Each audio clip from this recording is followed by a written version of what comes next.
Hello everyone. जिस तरह आप जानते हैं कि कल हम लोगों ने डिस्कस किया था नाउन और उसकी टू टाइप्स को हमने डिस्कस किया था। एक उसकी प्रॉपर नाउन को किया था और दूसरा कॉमन नाउन को किया था।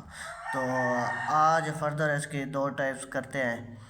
तो जो थर्ड कैटेगरी हमारे पास है, थर्ड टाइप है, वो है abstract नाउन। ठीक है, abstract नाउन करते हैं और दूसरी आज मटेरियल नाउन करते हैं। abstract नाउन ऐसी चीज़ें होती हैं जो इनविजिबल होती हैं। ठीक है, वो अपना नाम तो रखती हैं, ठीक है, लेकिन वो इनविजिबल होती हैं, वो नज़र नहीं आती, वो उनका मास नहीं होता। ठीक है, इनविजिबल होती हैं, जिनको हम ना देख सकते हैं, ना छू सकते हैं, ना उनको टच कर सकते हैं। तो इसको देखें।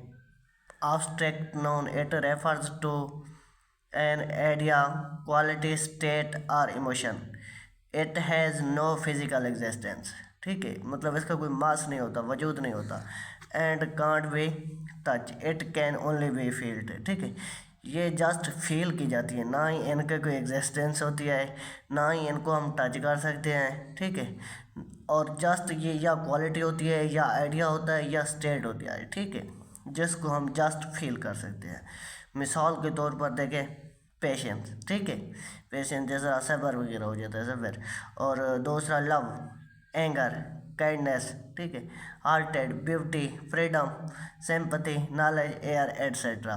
ये दूसरे भी हो सकते हैं। ये सब जो वर्ड है ना हमारे पास, ठीक है, तो इनको लव देखें या पेशेंस देखें या काइंडनेस देखें, ना इनको हम टच कर सकते हैं और ना ही हम इनको देख सकते हैं। ना एयर हो गया, नॉलेज हो गया, ना ही देख सकते हैं। ठीक है, इनकी जस्ट क्वालिटी होती है, इनकी क्वांटिटी वगैरह नहीं होती, देख भी नहीं सकते, टच भी नहीं कर सकते।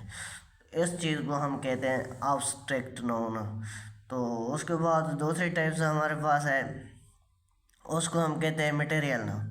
ठीक है, मटेरियल नाउन, मटेरियल नाउन ऐसे होती हैं, ये अनकाउंटेबल नाउन होती हैं। ठीक है, ऐसी नाउन होती हैं जिसको हम टच कर सकते हैं, इनका मास होता है। ठीक है, लेकिन ये अनकाउंटेबल होती हैं, जिसको हम गिनती नहीं कर सकते, काउंट नहीं कर सकते।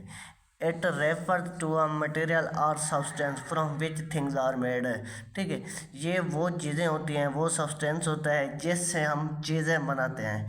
मिसाल के तौर पर अगर मैं कहता हूँ कि गोल्ड, ठीक है, अगर मैं कहता हूँ गोल्ड या मैं कहता हूँ सिल्वर, मिसाल के तौर पर वो कहता है gold, silver, plastic, water, would, cloth, etcetera.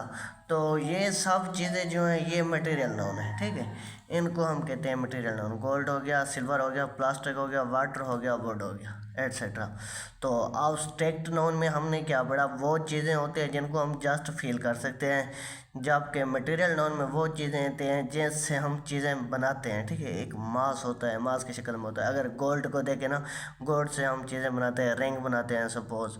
ठीक है, तो अगर गोल्ड है, ये क्या है हमारे पास, मटेरियल नाउन है। जब ऐसे चीज़ बन जाती है, ठीक है, वो अपना नाम रख लेती है, तो वो हमारे पास क्या हो जाती है, प्रॉपर नाउन हो जाती है। ठीक है, अगर उसका नाम नहीं होता, जस्ट क्लास की कैटेगरी में आती है, जिस तरह पेन वगैरह हो गया, ठीक है, तो वो क्या हो जाती है हमारे पास, वो कॉमन नाउन हो जाती है, क्योंकि जस्ट क्लास है, पेन का कोई नेम नहीं है। पेन किसी चीज़ से बनाया तो गया है ना, तो उसके अगर बिल्कुल इनिशियल पॉइंट को देखें, प्लास्टिक से बनाया गया है या गोल्ड से बनाया गया है या सिल्वर से बनाया गया है, तो वो क्या है, मटेरियल नाउन है। जस्ट पेन है, ठीक है, वो क्या है, उसका कोई नाम नहीं है, तो वो क्या है, कॉमन नाउन है। अगर पेन का कोई हमने नाम रख लिया, ठीक है, जिस तरह पार्कर एक कंपनी का नाम है, ठीक है, पेन जो पेन बनाती है, तो कंपनी क्या है, वो हमारे पास क्या हो जाती है, प्रॉपर नाउन हो जाती है। आज के लिए इतना ही। कल इंशाल्लाह हम करेंगे काउंटेबल नाउन करेंगे, कलेक्टिव नाउन करेंगे और कंपाउंड नाउन एट्सेट्रा। कल इंशाल्लाह उनको डिस्कस करते हैं। Thanks for watching. अगर ये मेरा लेक्चर आप लोगों को अच्छा लगे तो मेरे यूट्यूब चैनल को भी सब्सक्राइब कर दीजिएगा, लाइक कर दीजिएगा और मेरे फेसबुक पेज को भी फॉलो कर दीजिएगा। अल्लाह हाफ़िज़।